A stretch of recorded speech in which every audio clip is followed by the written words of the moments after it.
Okay, let's go ahead and get started. Welcome back. Could I invite someone to give us an opening prayer this morning? Thank you.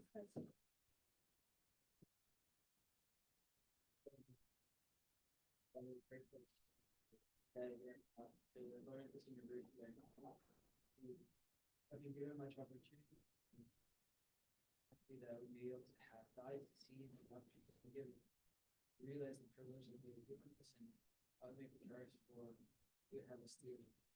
We ask you for a blessing upon that instructor. As we call them, we ask that you lead us convey the skills that we are to learn. Help prepare us for our futures. I ask you for a blessing upon him and his family and upon ours as well. I ask you, Father, for those classmates who cannot make it today. I ask you for things humbly in the name of Jesus Christ.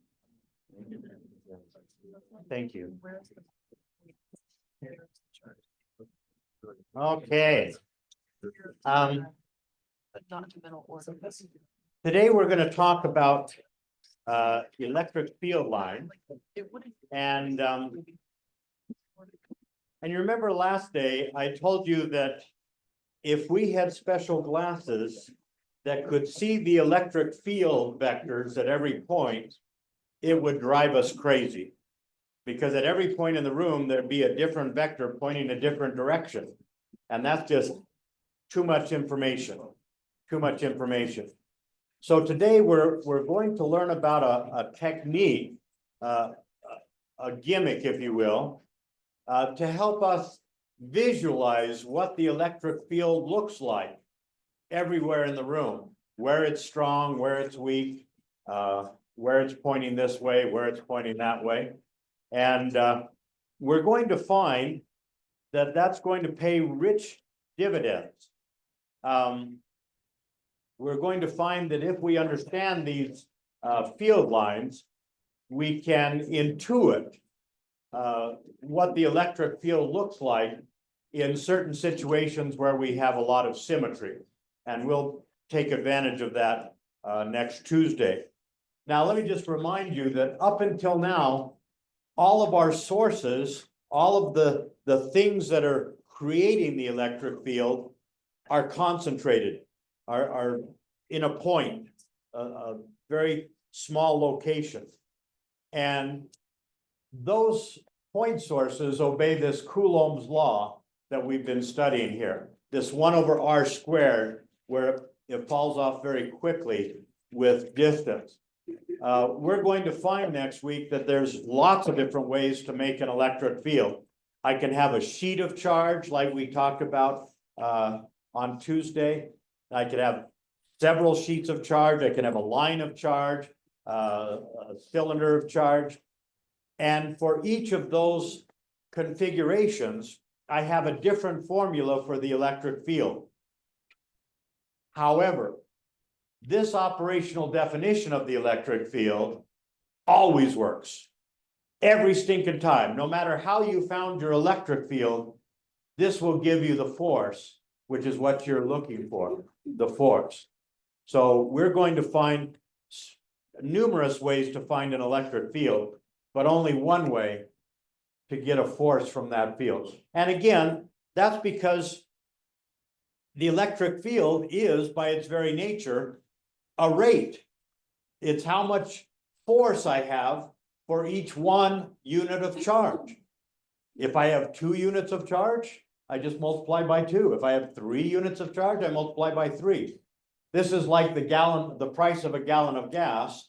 That's how many gallons I'm buying. That's what I have to pay. Okay, it's a rate.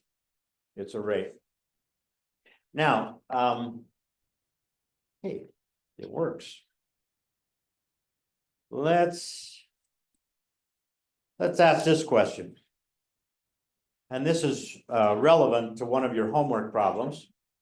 I got 2 point charges, a positive Q and a negative Q, fixed in place, always fixed in place, a distance 2d apart. What direction is the electric field at the midpoint between the charges? Well, let's ask student 2. Why didn't I ask student 1? Because in physics 105, you figured out that student 1 is always wrong. So let's talk about student 2. Well, the electric field is given by KQS over R squared. So if I do the calculation, I get a positive contribution for the one on the left and a negative contribution for the one on the right. And so the electric field is 0 and has no direction. So what do you think? Is student 2 correct? Talk to your neighbor. I think it was the same, like same chart. I think that, yes, that's. Because that's what we're talking about, like, the negative coordinates twice as much, switching more than that, and that's why we get, Okay. Is student 2 wrong or sick and wrong? Sick and wrong, yes, sick and wrong. Remember, when we use that formula, the Coulomb's law, we call it, for a point source, we're only looking for the magnitude, the direction we get from our gut. The electric field is the force that would be acting if I reached into my pocket and if I pulled out a +1 Coulomb and if I put it at some location. Well, if my source that's creating the field is a positive source, then if I take out a +1 Coulomb, it's going to be repelled, repelled, repelled, repelled. The E field is away from a positive source. But if I have a negative source and I reach into my pocket and pull out a +1 Coulomb, it's attracted, attracted, attracted, attracted. So it's always towards a negative source. So in this case, I would have a contribution away from the positive and towards the negative. Both of those contributions being to the right. They could not add to 0. Okay? Now, last day, we ended with this question here. We have 2 identical positive charges, one at A and one at B. And it turns out that the one at A is twice as far away from the X, which is at point C. Which of the following best represents the electric field at point C? You know the answer, but I just want to give you a chance to answer it again. Let me get the clickers going.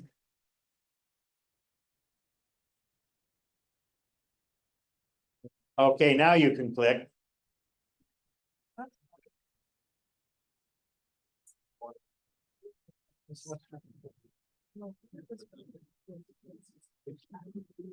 For you people in the back, is it better when I've got the lights up or when the lights are down?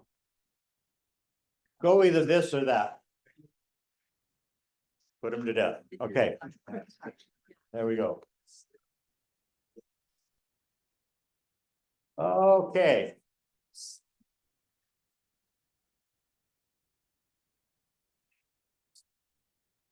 Everyone voted? Last call?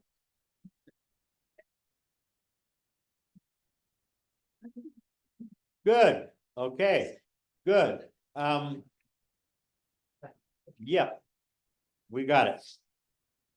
So the reasoning, if I look at the contribution due to B, because it's a positive source charge, my contribution would be away from the charge at B.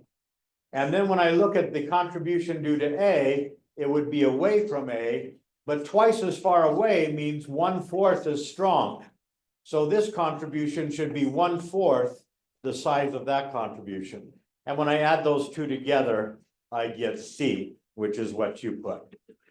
Okay, good job.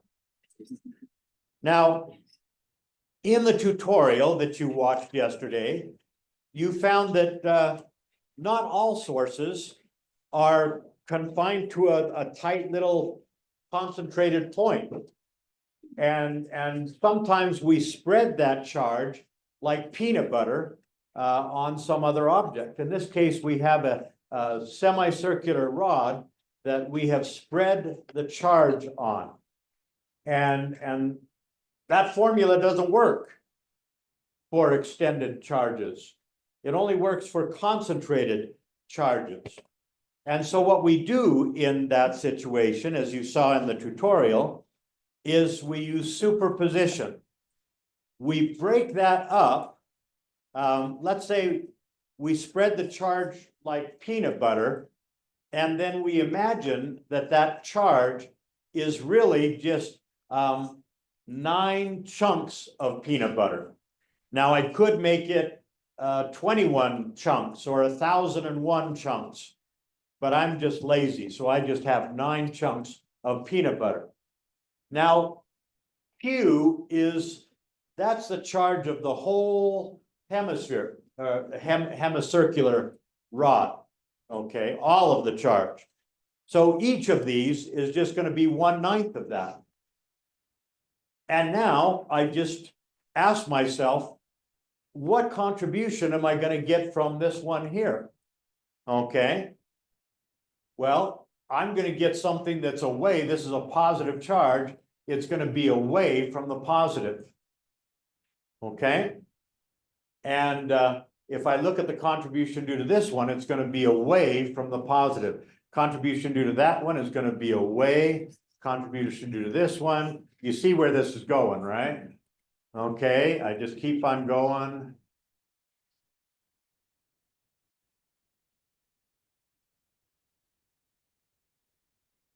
And those would be all the contributions that I would add up. Now, suppose, I'm making this up, suppose that each one of these contributions has a magnitude of 5 newtons for each coulomb. When I add those 9 contributions, am I going to get a total of 45? No or heck no? Heck no. And that's because when I add them, I have to add them as vectors. When I add these two, this one's due to that one and this one's due to this one, they add up to 0. They're entirely in the opposite direction, so they add up to nothing. And then I look at the contribution due to this one and this one. Okay, that one's due to that one, that one's due to this one.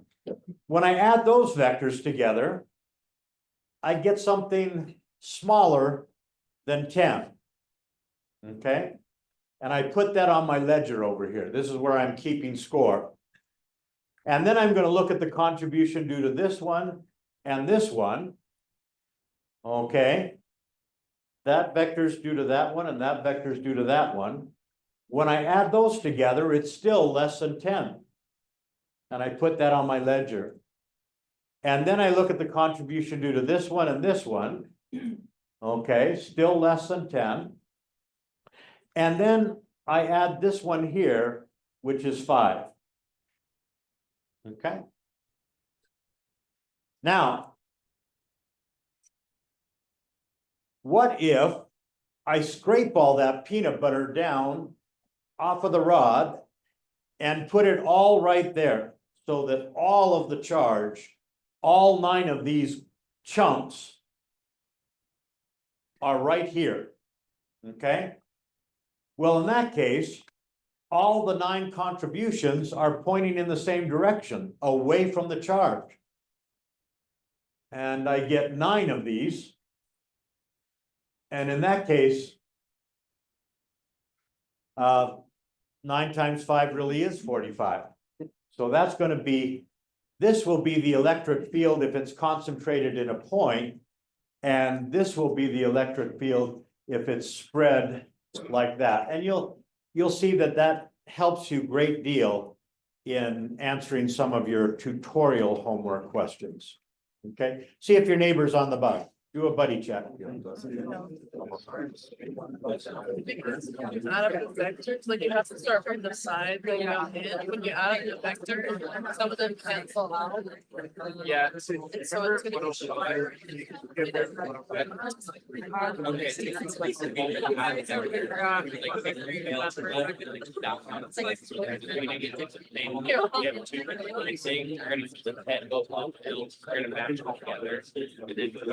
That's what he did to figure out.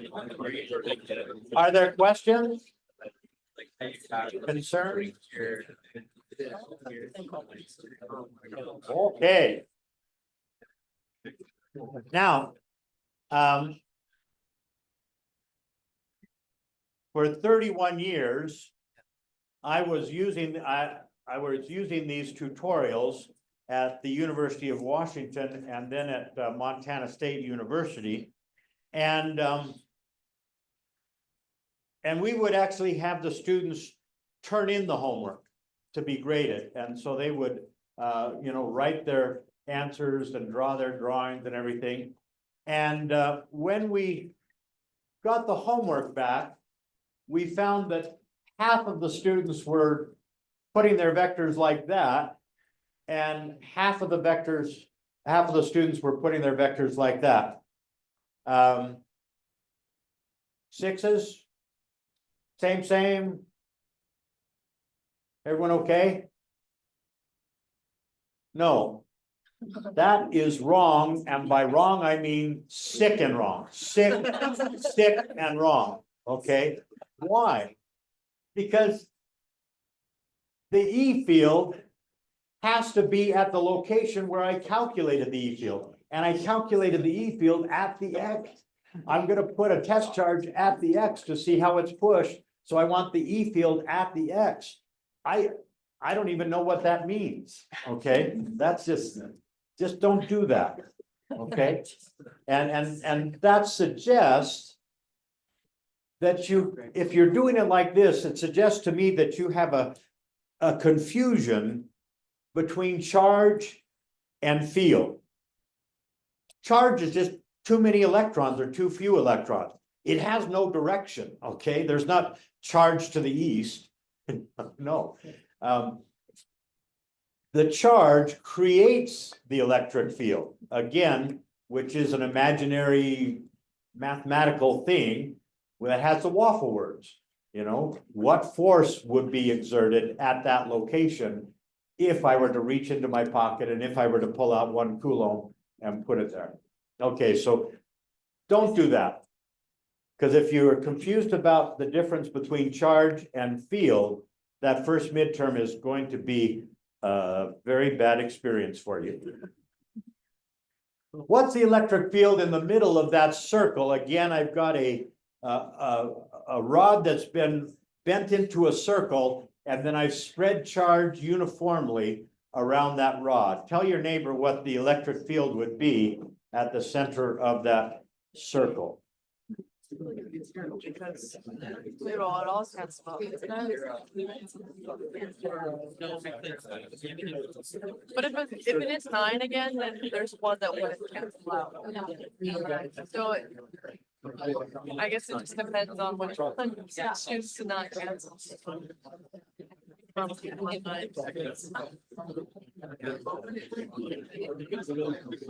Okay.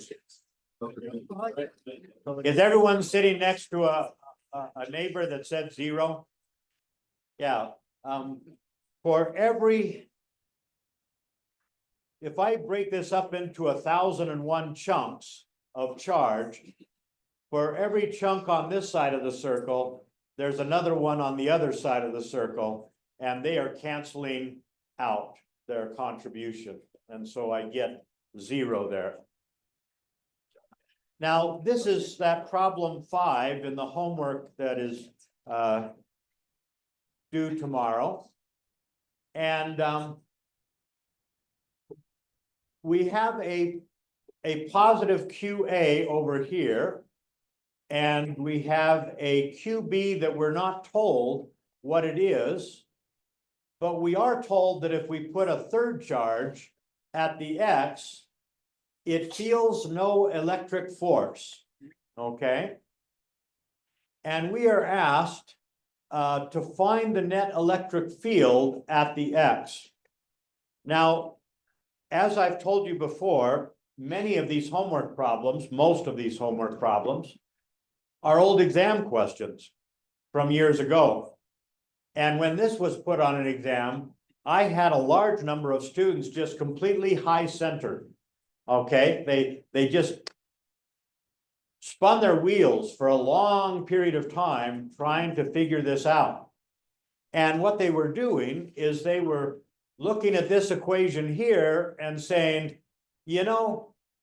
if Greg had given me QB, I could do this. But he didn't. I think he made a mistake. He didn't. But you don't need QB to figure this out. This definition of electric field always works. This is always true. And what this says is that if I know what the electric field is at the X, I just have to multiply it by what that test charge is, and that'll give me the force. Okay? Well, I'm told in this problem that when I put a test charge, any test charge at the X, it feels no force. Well, what if, I mean, we've been through this math before, right?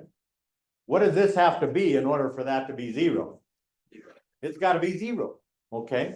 And so the net electric field at the X is zero. And for someone to sit there for a half hour struggling with that, what I'm trying to get across, folks, is if you find yourself struggling with the same problem for a half hour, move on, okay? Don't let yourself get high centered so that it ruins your exam, okay?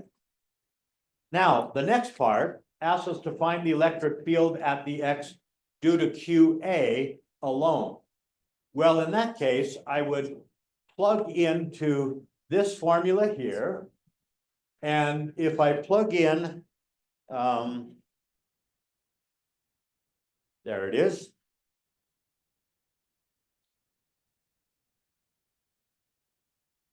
QA, K is going to be 9 times 10 to the 9th. QA is 6 times 10 to the minus 9. And then the distance here is going to be 0.3. And I've got to square that. Okay. And what I get there is 600 newtons per coulomb. That's the magnitude. And because QA is positive, it's going to be away from the positive source. So it would be to the right. Okay. Now, some of you went to the back of the book and looked up the answer because you saw that this was a question that came with the book, and you found that it gave a different answer. It said that it was 600 newtons per coulomb to the left. How many of you did that? Yeah, you're not going to admit it, right? The book is wrong, okay? We had a different problem there. We had a reprinting. We changed this problem, and they never changed, the publisher never changed the answer, and so it's wrong. And so there's a message I'd like to send to you, and that is trust yourself, not the answer key in the back of the book. Okay, any book is going to have errors in it. If that book has been written by me, it's going to have more errors. Okay?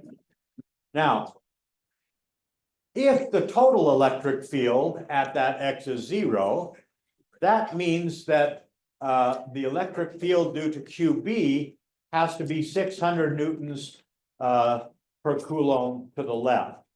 So what sign is QB? Positive or negative? Shout it out.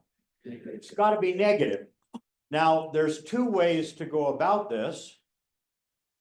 I could find QB by just saying 600 newtons per coulomb is equal to 9 times 10 to the 9th times QB over the distance 0.1 squared, and I would solve for QB. And what I would get in that case is negative 6.7 times 10 to the minus 10 coulombs.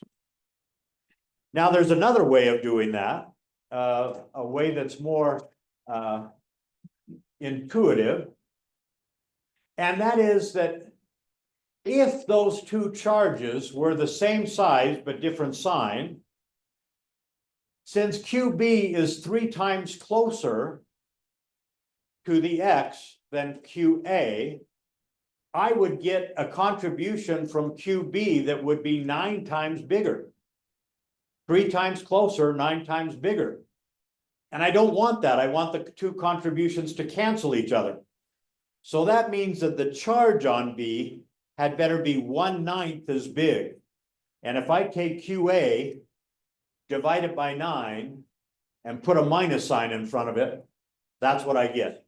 See if your neighbor followed that reasoning. Yeah, I would not stop. Three times closer. Yeah. Nine is bigger, but in order for it to be zero, it has to be 1/9. I'd rather just stick with the algebra.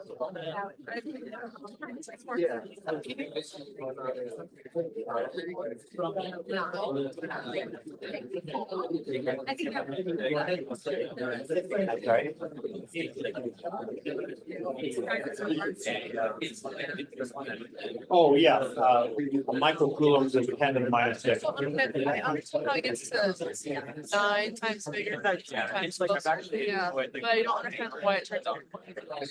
Okay. Questions before we go on? Feel like. Okay. Who is that? Anyone know? Yes. Pepe Le Pew. Pepe Le Pew. Okay, Pepe Le Pew. Pepe Le Pew was a very, very popular cartoon back when I was alive. And there were lots of Pepe Le Pew episodes, but really only one. There was only one plot. And those of you that have seen this cartoon know what it is. Somehow a cat wanders into Pepe Le Pew's neighborhood, and somehow, always a different way, she accidentally gets a white paint stripe down her back. Pepe sees her and falls in love, and the chase is on, and he is relentless. He just chases her for the rest of the cartoon. Now, this is Hello, chérie. All is fair in love and war, eh, darling? I tell you what, you stop resisting me, and I will stop resisting you. okay, gentlemen. No means no. Okay, if your parents didn't teach you that, I would like to teach you that right now. No means no. This is the most disgusting cartoon that was ever put on television. It was just a waste of photons, okay? Waste of photons. So why am I talking about it? I'm talking about it because the cartoonists had the same problem that we have as physicists. I'm trying to help you paint a picture of this electric field in the room that's invisible. You know, how do I help you see something that's invisible? Well, it turns out that the cartoonist had to, Pepe would hide, you know, he would hide behind a fence or around a corner. And the cartoonist had to get the audience to recognize where there was stink. Because your television could not stink, most of them, okay? And so they had to have some visual clue that would let you see the stink so that you would know where Pepe was. And so what they came up with was lines of stink.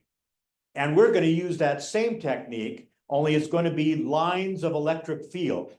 But let's talk about lines of stink. If I wanted to know where Pepe was, I would look for where those lines of stink are getting closer and closer together, okay, to the source, okay? Now, the closer we get to the source, the closer together the lines of stink. And so what I would interpret here is not so stinky, more stinky, oh, hit me over the head, stinky, okay, just very stinky. Now, what if it's a hot day? Okay, how do I represent the fact that Pepe stinks a whole lot worse today than he did yesterday? Well, I use more lines of stink, okay? Now, more stink lines means more stink. Now, we're going to look at the field lines, electric field lines, due to a single charge. And to do that, we're going to use this Van de Graaff generator. Now, I have not, when I went down to practice all of these yesterday, the Van de Graaff was out in some other room. And so I had to use a different Van de Graaff. I'm going to be as surprised as you are. There we go. Okay, Garfield.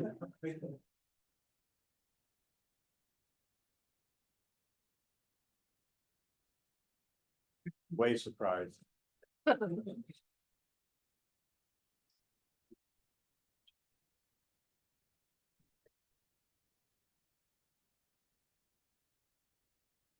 Come on.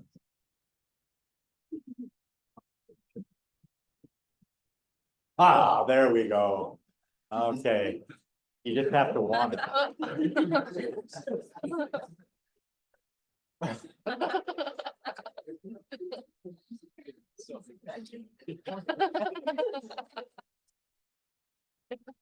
Okay. Okay. You get the idea, right?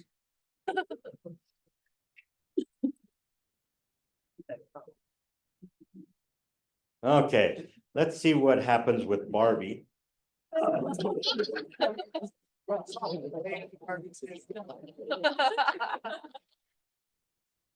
Okay.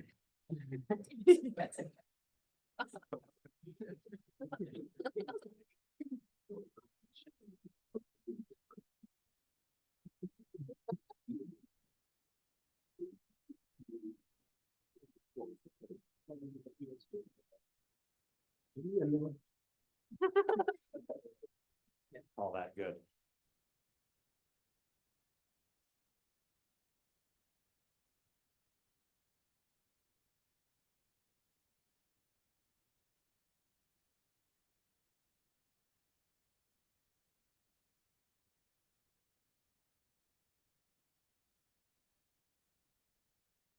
You know, that's just not working the way it's supposed to.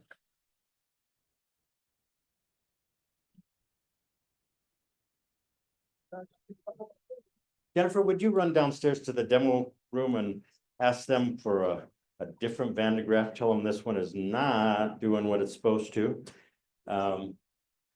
Now,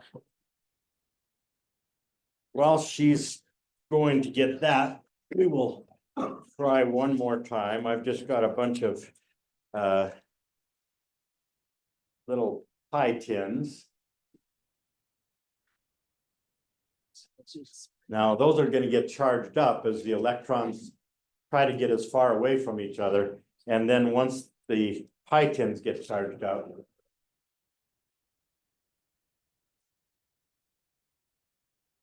Oh.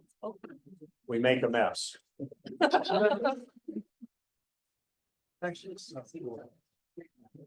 Okay.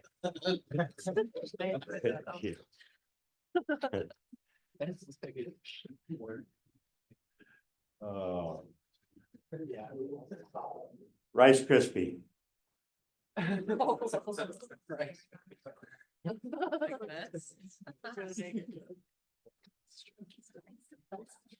I'm pretty sure this is gonna make a mess.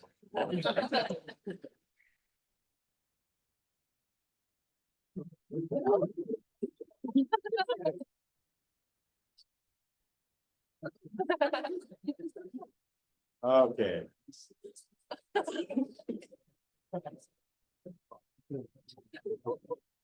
I'm gonna have to pick up every one of those. Now. So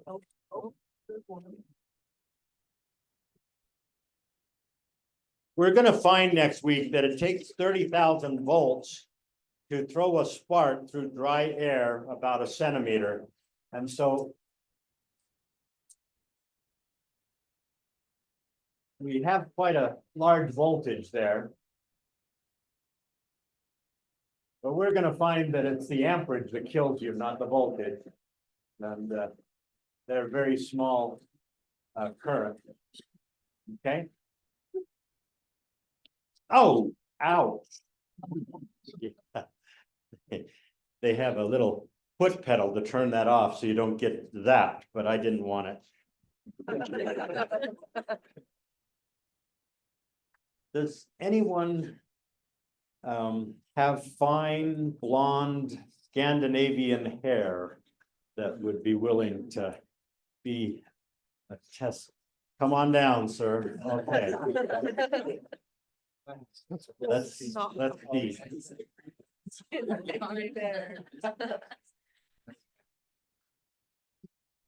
Hop on this little stand to insulate you from the ground. Put your hand on the top of that thing, get rid of all the Rice Krispies. And whatever you do, don't let go.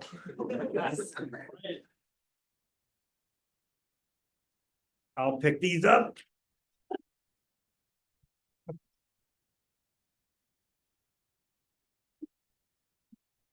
Shake your head.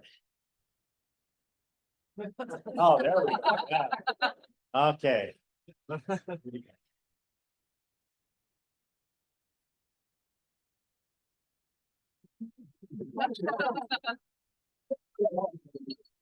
Did you hear it? Did you feel a spark? I did feel a spark. Okay, hold on.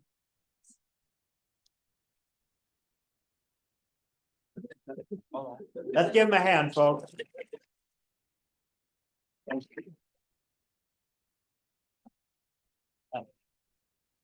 Oh. So, many years ago, I asked a student to get up and we had made a stand out of a bunch of wooden blocks that was about the same size of that stand.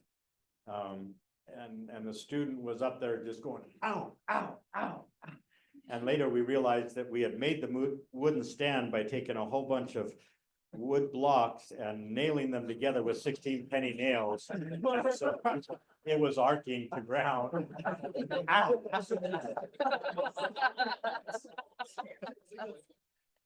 Okay. If we use symmetry, and symmetry is just a fancy word that says, if the problem looks the same when I tip my head 30 degrees, the answer had better look the same when I tip my head 30 degrees. If the problem looks the same if I stand on my head, the answer had better look the same if I stand on my head. Well, if I have a point source, either a positive point source or a negative point source, it's spherically symmetric. And so, thank you.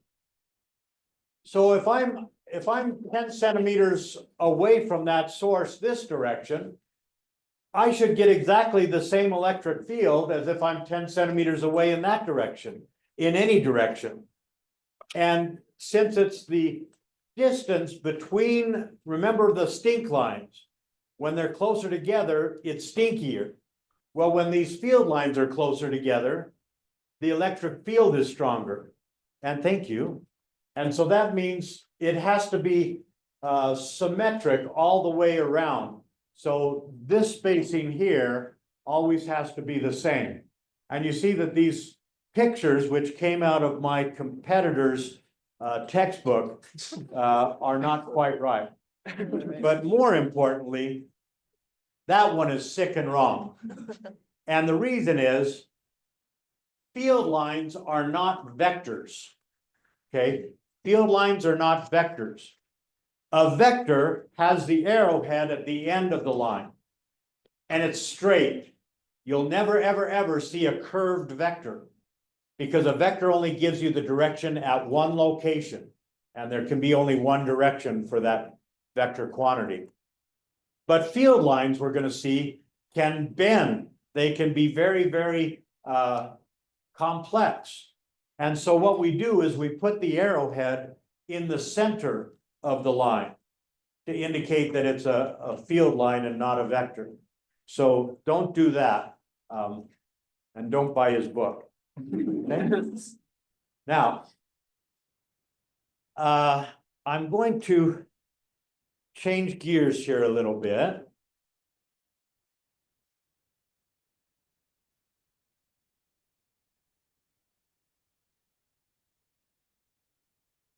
Okay. Let's see here.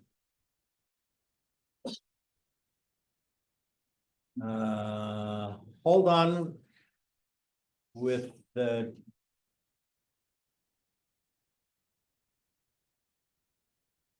Oh, there we go. Okay.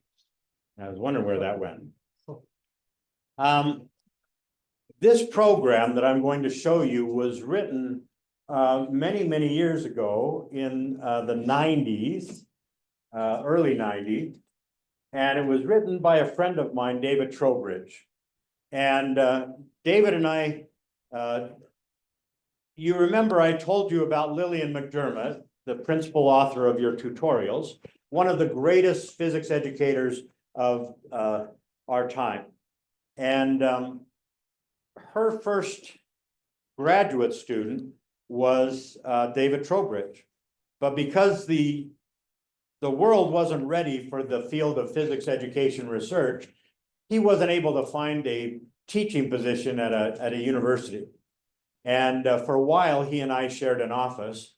And then he went to work for Microsoft just across the lake. And he was in charge of all of their physics graphics in their Encarta program. That was their online encyclopedia. Anyway, one day he tried to convince me to come and join his team at Microsoft. And I went over to their campus, and it was amazing. I mean, people were just hanging around in shorts and blue jeans, and they were playing ping pong and basketball, and there was food everywhere. And you just, you know, you had a good time, you had a good thought, you put it together. And at the end of the day, as impressed as I was, I told David, there's no way I could work for Microsoft. I've got to teach. I'm a teacher. And so I got on my high horse and went home. Well, after I left Washington and went to Montana, I would go back every summer to be the director of Lillian McDermott's Summer Teaching Institute. And about 5 years after this recruiting effort, I ran into David. He was on campus, and I asked him, you know, how's it going at Microsoft? He says, oh, I don't work at Microsoft anymore. My stock options went through the roof. I've got so much money, I don't need to work the rest of my life. I said, well, what do you do? He said, oh, I just go around to elementary school and do demos with the kids. It's so much fun. And suddenly I realized I had chosen wrong. Every now and again, we make mistakes. So one of the programs that David wrote is this one called EM Field. And it's so old that it will not run on modern computers. And so I had to have the IT guys set up a virtual computer that would run Windows XP, ancient. And what we have here is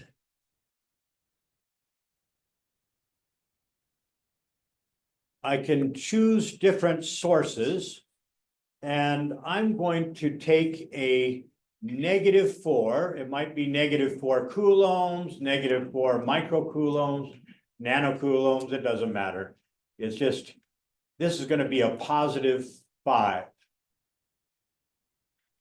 And David's program allows me to plot field vectors. If I click anywhere, it's gonna give me a vector showing me the total electric field due to both of these charges using superposition. And even if I hold down my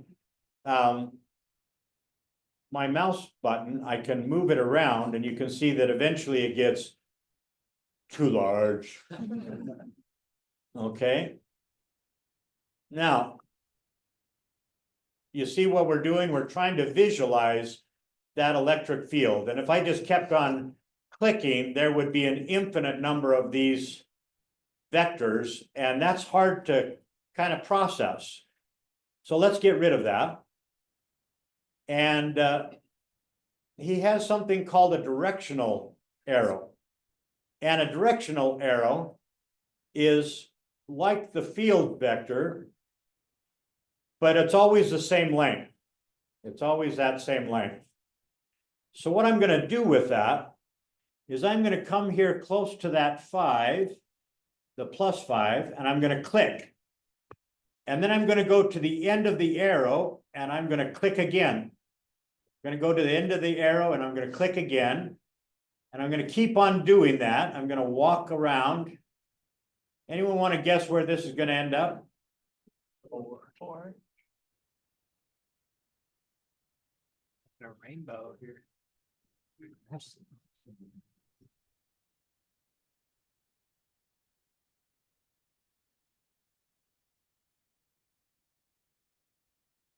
Okay. Now we call that a line of force. And that'll be the topic of next Wednesday's tutorial. We call it a line of force because the electric force on a test charge is always going to be tangent to that line, because that's how I created the line. Now, David also allowed the computer to do that same little stepping function, only instead of stepping every centimeter, he had it go out just a tiny, tiny infinitesimal amount and recalculate. And so he has a much more accurate line of force. So if I now click right where I started this line of force, you see that I get a line that's very, very close to the one that I created. Now, if I go and clean that up, and I'm going to make 5 lines start from the 5.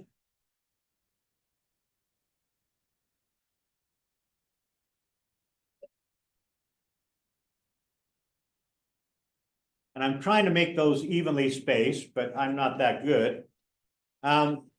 If I have 5 lines representing 5 coulombs, I better have 4 lines representing -4 coulombs. So I need 2 more lines here. I want to make those evenly spaced. Now I can get a better representation if I do double the amount of lines. So I'm going to go halfway between each of these and create another line.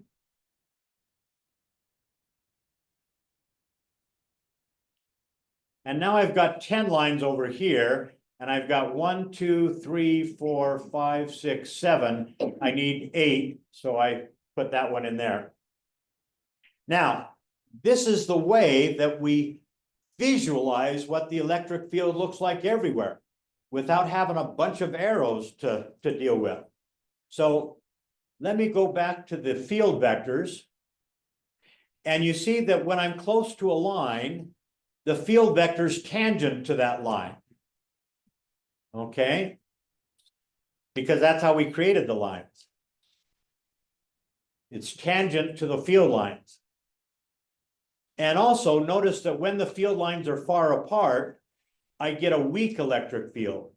Where those field lines are close together, I get a large electric field.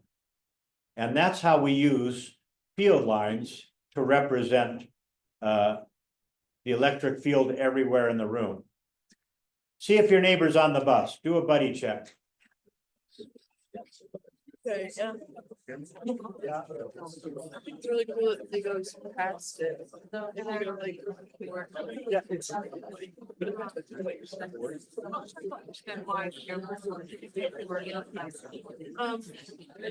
It's negative, so it points inward, because it's closer to the more power. That makes sense. I like that. I'll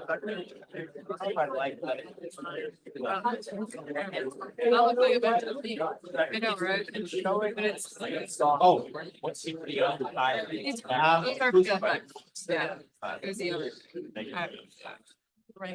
Remember, Yes. the arrows are representing the electric field at different locations. And the electric field, because of the 1/r² dependence of these point sources, when I'm close to the negative charge, it dominates. That other positive charge is so far away that 1/r² is gonna just give me nothing from that. And so when I'm close to that negative charge, the electric field should be towards the negative charge. Now, this one here looks like it's coming away from the negative charge, but that one is, the electric field is at this point where I started the vector. And so that's the electric field at this point here. And it just happened to be so long that it went through the charge. Does that answer your question? Okay. Towards a negative source, away from a positive source. Okay, and again, because of that 1/r² dependence, when I'm really close to this charge, this one doesn't matter. And so I should get that symmetry where these field lines are separated by the same amount of degrees always. And you see that I wasn't very good with the mouse at doing that, but I tried my best. That's all we can ever do, people. Okay. Now, what I find over and over again on exams is that I go to great lengths, huge effort to produce electric field lines for a particular situation. And then I find that some of the students use the field lines to figure out which charges are positive, which are negative, which are big charges, which are small charges. Then they throw away the field lines and just use the charges and their equations to answer all the questions. They throw away the gift. I give them a birthday gift and they throw it away, okay?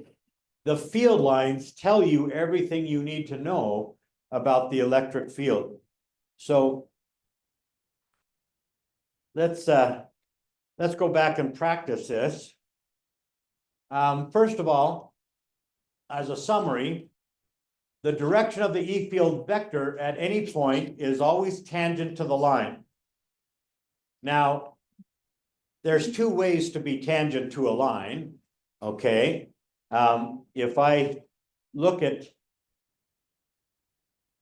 say, this line here, I could be tangent that way, or I could be tangent that way. Well, field lines they're born on positive charge, and they die on negative charge. David's program doesn't put the little arrowheads in the middle, but I know how to do that. Since this field line is born here and dies there, the arrowhead would be pointing to the left here. And so I want the direction tangent to that field line that's in the same general direction sense as the field line itself, okay? Now, the magnitude of the E field vector is proportional to the line density, how close they are together. The number of lines leaving or entering a charge is proportional to the charge. That's why I had to have 10 field lines leaving the 5 coulombs and 4 entering the 4 coulomb. I'm sorry, 8 entering the 4 coulomb. They are born on positive charge and leave positive charge, and they enter negative charge. Questions on that?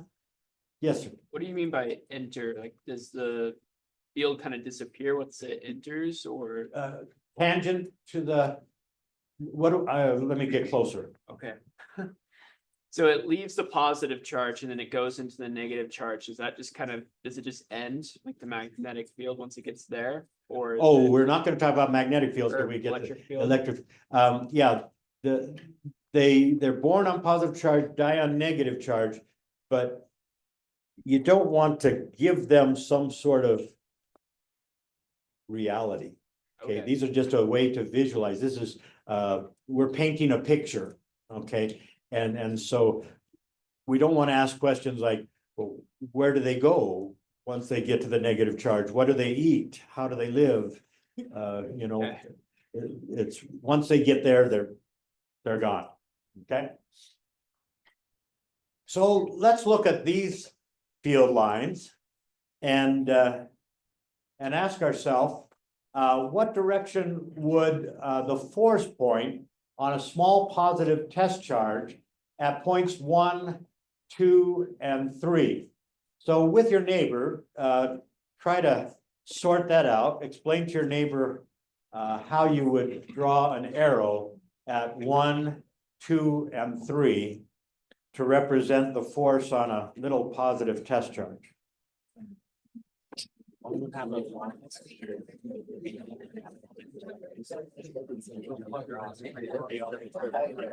Okay.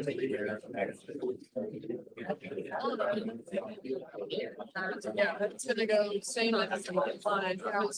Straight down. Yeah. For me, I feel like you would. Yeah, like half. Yeah, I don't follow the line exactly. Some two, in purpose. Right there, that way. Yeah, it's gonna be like. One would be like that. Three is kind of like that. Yeah. Oh. Yeah. I forgot. I think that's what the curve. Yeah. That's what it is. Zero. Yeah. Okay. Yeah. At 1, I would place the arrow tangent to that field line in the general direction of the field line. At 2, it would be tangent. At 3 is not on a field line, so I would interpolate. That's a math term that you learned years ago. I take the direction of the nearest 2 field lines and I average. Now, if I compare the size of the force at 1 and at 2, I see that at 2, my field lines are far apart from each other. And at 1, they're close together. So I would draw the vector at 1 longer than the vector at 2. And then if I'm comparing 2 and 3, again, they're closer at 3 than at 2. So I would make 2 shorter. Okay, so 1 and 3 are about the same. 2 is much smaller. Now, this is going to be important when you're doing your homework for the tutorial. If I double the test charge when it's at point 2, how is the force going to change? Shout it out. If I double the test charge, how is the force going to change? It's going to double. How is the electric field at point 2 going to change? Not at all. The force doubles, but the field does not depend on Captain Kirk. The field was created by the Klingon. It's independent of the test charge.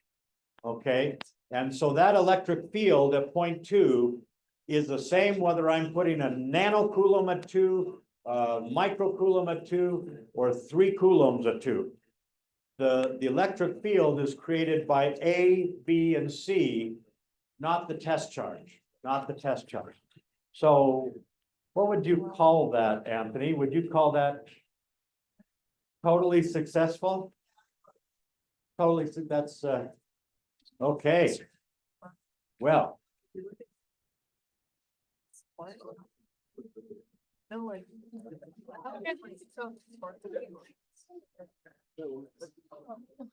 Okay, that's gonna leave a mark. Okay. Why don't we help you with some of your homework that's due next Tuesday? Why wouldn't we, huh? Thank you, Anthony. We have a large uncharged conducting ball. Uncharged is just another way of saying neutral, same number of protons as electrons. And it's placed to the right of a small negative point charge that is glued to the sky. It's stapled to the sky. It's not going anywhere. It's right there. Now, the first thing we're asked in this problem is the direction of the electric field due to the negative Q alone. Pretend that the metal ball's not there. It's not there. What direction would the electric field at the X point due to that negative source? Well, towards the source. We've been there before. Well, now we know that because it's a metal ball, the electrons are free to swim to their happy place. And are those electrons in that metal ball going to want to get closer to the negative point charge or further away? Further away. And every time an electron swims to the right, it leaves a naked proton behind on the left. And so now I have a charge separation due to the presence of that negative point charge. Okay. Now, the next question is the hardest part of this homework. When I put that neutral metal ball between the X and the negative Q, what happens to the electric field at the X? Does the total charge, is it bigger than the negative Q's charge? Oh, I didn't say that. If you say that I said that, I will deny it, and it's on tape. Oh, okay. Without the metal ball, there was an electric field at the X. And folks, what's actually at the X? Nothing, empty space. The X is just an address, a mailbox, if you will, okay? So, without the big metal ball, there was an electric field at that X. And that means if I were to put a Coulomb there, it would feel a force. When I put the metal ball there, is the total electric field going to be bigger than that electric field by the negative Q, smaller than it, or equal to it? I'm going to give you a chance to use your clicker again.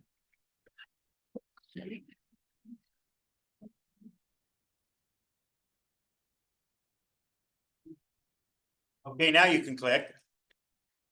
Is the net charge, the net electric field going to be greater than the field due to negative Q, less than the field due to negative Q, or equal to the field due to negative Q?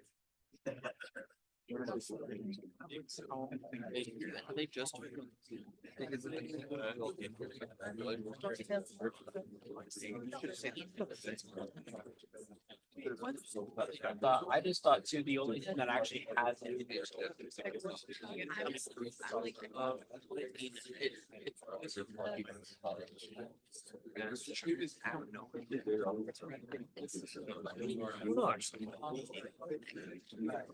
Okay.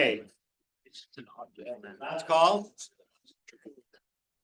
Vote in.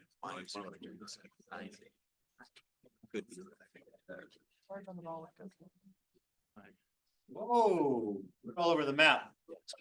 Okay. Let's do it. We now have three Klingons, three sources of electric field. I've already put the electric field due to the point source, but now I have a contribution that's towards that bunch of electrons and away from that bunch of naked protons. And you'll notice that I've drawn the green arrow shorter than the blue arrow. Why is that? Tell your neighbor.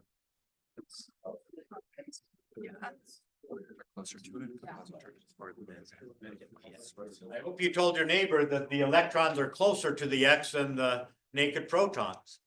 And so now when I add those three vectors together, because the blue vector is longer than the green vector, I get a total that is bigger than the original electric field due to the point charge alone. So that means the electric field gets stronger at the X by the presence of the neutral metal ball. Okay. Questions on that? Okay. The answer is A. Rest. Now, just to wrap things up, if I give you a set of field lines like these and ask you to represent the electric field by vectors at different locations, what you would do is try to find the general direction right there and average between them. And that gives you the direction of this arrow. And then the length of the arrow is determined by how close the field lines are together. So up here, I would get something that is shorter because those are further apart. And here I would get something even shorter because they're even further apart. Okay. Now,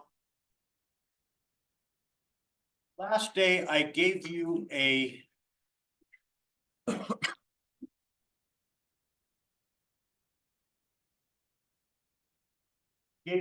handout and there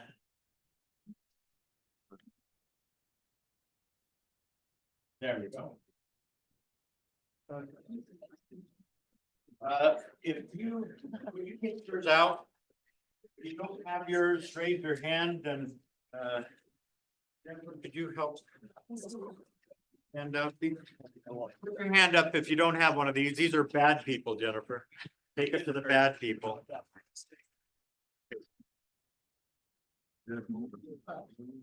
What bad people do we see?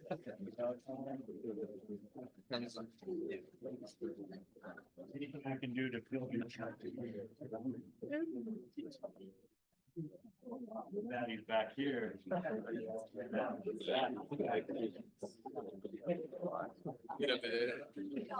Much nicer. Yeah.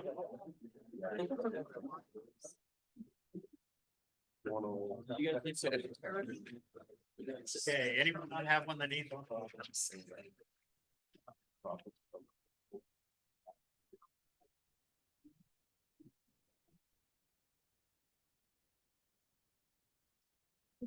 Pen or pencil that I can use, I forgot to bring one.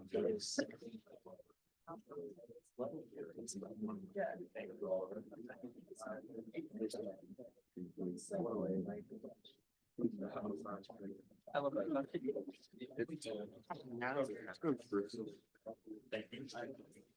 Okay.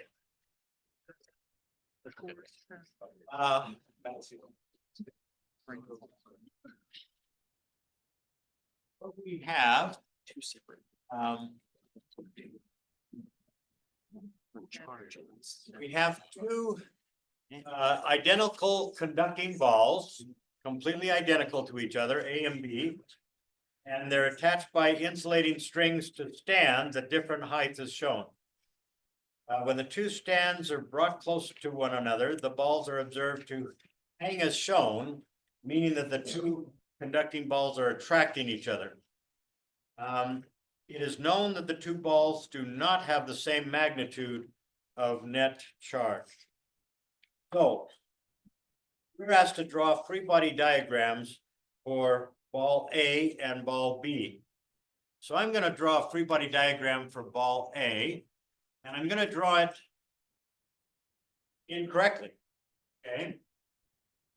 I first of all put a weight force on ball A. I then ask, are there any other non-contact forces? Well, yes. there's an attractive force, an electric force by B on A. Oh, no. No. See, I've got more than one piece of paper, so I can just do this. I was doing it for B. So I have don't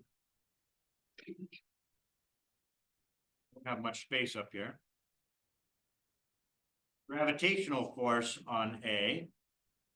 And A is being pulled down with an electric force by B on A. And then I have a tension force by the string on A. Now, those are all of the forces, but they're not drawn to scale. And the first thing I'm asked to do, the next thing I'm asked to do is to rank those forces. Which one's bigger and which one's the smallest? Well, I know that the tension in the string has to be as big as both of those downward forces combined. And so it has to be the biggest of all the forces. But how do I rank the electric force with the weight? See if your neighbor knows. Talk to your neighbor.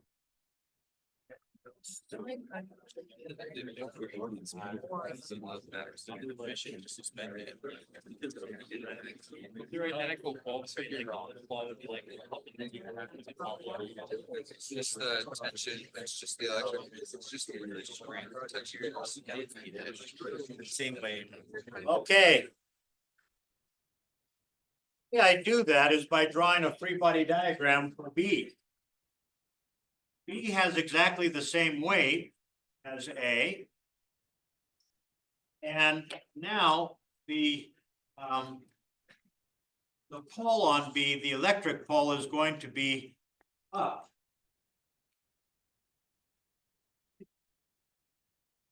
By A on B. And then I'm going to have the string on B pulling down. Now, I know from this free body diagram that the force by A on B, the electrostatic force, has to be greater than the weight of B. And because these are third law companions, that means that this electrostatic force has to be longer than the weight of A. And again, the tension has to equal sum of both of them.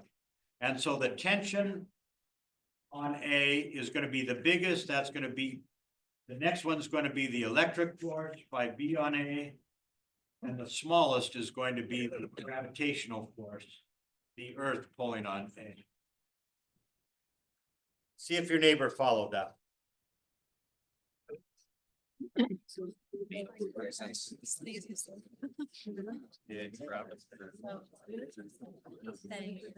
Okay, since we only have 1 minute left, let me quickly show you the answer, and then later today I'll post the solution.